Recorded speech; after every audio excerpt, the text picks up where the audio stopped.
জয় নিতাই গৌর হরিবোল। বৃন্দাবন ধাম এখন বৃষ্টি চলছে, যার জন্য যমুনা তীরে যাওয়া সম্ভব হলো না। আজ 20শে মার্চ 2026, বৃন্দাবনে সকাল 8:30। বৃষ্টি চলছে। আপনারা সবাই নিশ্চয়ই ভালো আছেন। আপনাদের নিশ্চয়ই ভজন কুশল। আজকে আমাদের আলোচনার বিষয় সমস্ত সিদ্ধিলাভের সর্বশ্রেষ্ঠ কারণ কি, অর্থাৎ কিভাবে আমরা সিদ্ধি লাভ করতে পারব। এ বিষয়ে আমরা শ্রীমদ্ ভাগবত মহাপুরাণ ব্যাসদেবকৃত তার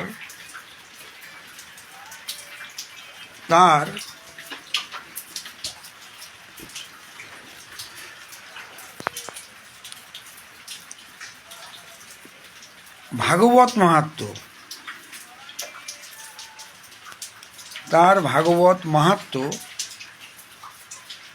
প্রথম অধ্যায়, সেখান থেকে জানতে পারব সিদ্ধি লাভের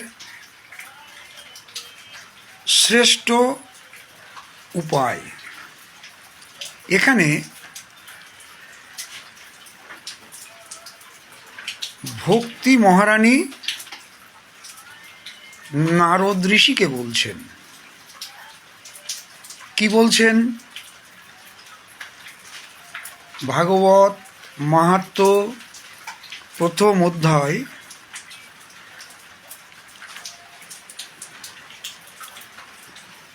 79 নম্বর শ্লোক এবং 80 নম্বর শ্লোক আজকে আমরা আস্বাদন করব।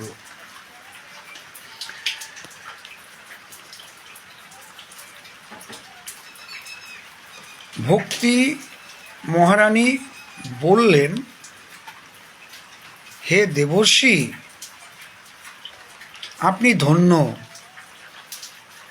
আমার অতীব সৌভাগ্য যে আপনি এখানে এসেছেন।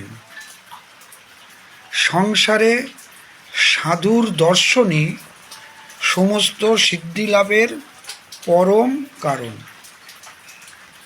তাহলে আমরা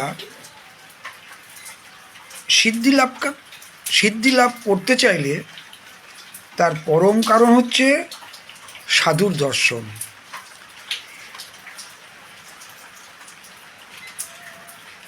চৈতন্য চরিতামৃত গ্রন্থের মধ্যলীলা 22 পরিচ্ছেদ 33 নম্বর পয়ারে মহাপ্রভু বলছেন, সাধুসঙ্গ সর্বশাস্ত্রে কয়, লব মাত্র সাধুসঙ্গে সর্বসিদ্ধি হয়।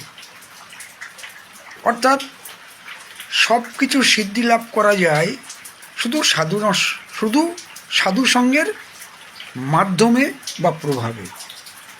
এটা মহাপ্রভু বলছেন। এবার আসুন ভাগবত মাহাত্ম্যের 80 নম্বর শ্লোকে ভক্তি মহারানী আরও কি বলছেন। নারদ মুনিকে বলছেন, আপনার উপদেশ কেবল একবার মাত্র গ্রহণ করে কয়াধু কুমার প্রহ্লাদ মায়াকে জয় করেছিলেন।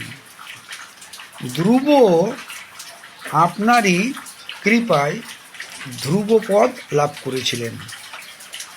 তাহলে সমস্ত সিদ্ধি তারা লাভ করলেন কার কৃপায়? নারদের কৃপায়। নারদ সাধু শ্রেষ্ঠ। আপনি সর্বমঙ্গলময় এবং সাক্ষাৎ ব্রহ্মার পুত্র। আমি আপনাকে প্রণাম করছি। তাহলে আমরা জানতে পারলাম সমস্ত সিদ্ধি লাভের পরম কারণ হলো সাধুর দর্শন। এ বিষয়ে আপনাদের কোনো মতামত থাকলে জানাতে পারেন। ভিডিওটি ভালো লাগলে লাইক, শেয়ার, কমেন্ট করতে পারেন। নিয়মিত শাস্ত্র সিদ্ধান্ত নিয়ে আমাদের আলোচনা হয়। যারা প্রতিদিন এখান থেকে এই ভিডিওগুলি পেতে পারেন তার জন্য আপনারা সাবস্ক্রাইব করতে পারেন। সবার মঙ্গল হোক, সবার ভক্তি লাভ হোক, সবার ভগবানের কৃপা লাভ হোক, সবারই ভগবানের দর্শন লাভ হোক, যার জন্যে আমরা মনুষ্য জন্ম পেয়েছি। আজ এ পর্যন্ত, সবাই ভালো থাকুন। হরে কৃষ্ণ কৃষ্ণ কৃষ্ণ হরে হরে, হরে রাম রাম রাম হরে হরে। জয় নিতাই গৌর হরি বল। জয় শ্রী রাধে শ্যাম।